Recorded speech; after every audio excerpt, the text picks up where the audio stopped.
ఉరిశిక్ష వేసే ముందు కోరికలు అడతారట, చివరి కోరిక ఏం అడతారట, వాళ్ళు ఏం చెప్తారు చూడదు. కానీ కమిట్మెంట్ తో పనిచేసే భారతీయ జనతా పార్టీ కార్యకర్తను పిలిచి మీరు అడిగితే, కమిట్మెంట్ తో పనిచేసే భారతీయ జనతా పార్టీ కార్యకర్తను మీరు పిలిచి అడిగితే చెప్పి టక్ పని అయిపోయింది ఒకటే, నేను చచ్చిపోయినాక నా మీద భారతీయ జనతా పార్టీ కండ కప్పాలని, జెండా కప్పాలని అంటారు. దీనికి కమిట్మెంట్ అంటారు.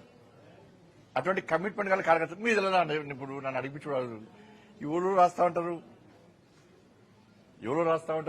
ఏదో చేస్తా ఉంటారు. కాబట్టి దాని మీద పట్టించుకోవాల్సిన అవసరం లేదు, పట్టించుకోవడం కూడా.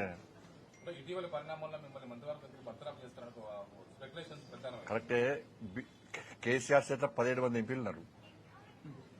కేసీఆర్ దయాదక్షిణ మోడీ ప్రభుత్వం నడుస్తుంది పాపం. కాబట్టి కేసీఆర్ సమాజం దానిలో కూర్చొని ఫామ్ హౌస్ లో కూర్చొని బండి సంజయ్ బర్తరఫ్ చేస్తారు అంటే నీకు ఒకే ఎంపీ లేడు, బర్తరఫ్ చేయాలంటావు. ఎందుకంటే నీ గడిల పాలన బద్దలు కొట్టింది మేమే, నీ అవినీతి సామ్రాజ్యాన్ని కూకటి వేళ్లతో పెకిలించింది మేమే, నీ కుటుంబ పాలన వ్యతిరేకంగా కొట్టాడింది మేమే. ఉంటుంది, నీకు సహజంగా ఉంటుంది. నీ 17 మంది ఎంపీలు ఉన్నారు కదా, అందుకే రెచ్చిపోతున్నావు నువ్వు.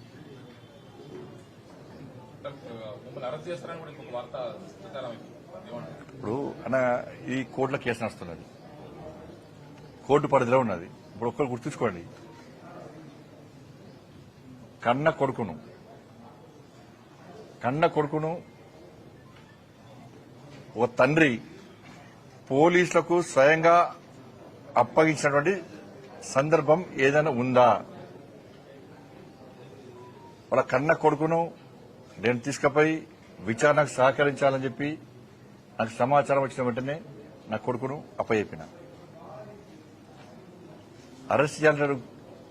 ఇలా కేసీఆర్ కొడుకు ఫేక్ మీడియా ఫ్యాక్టరీ నడుపుతున్నాడు.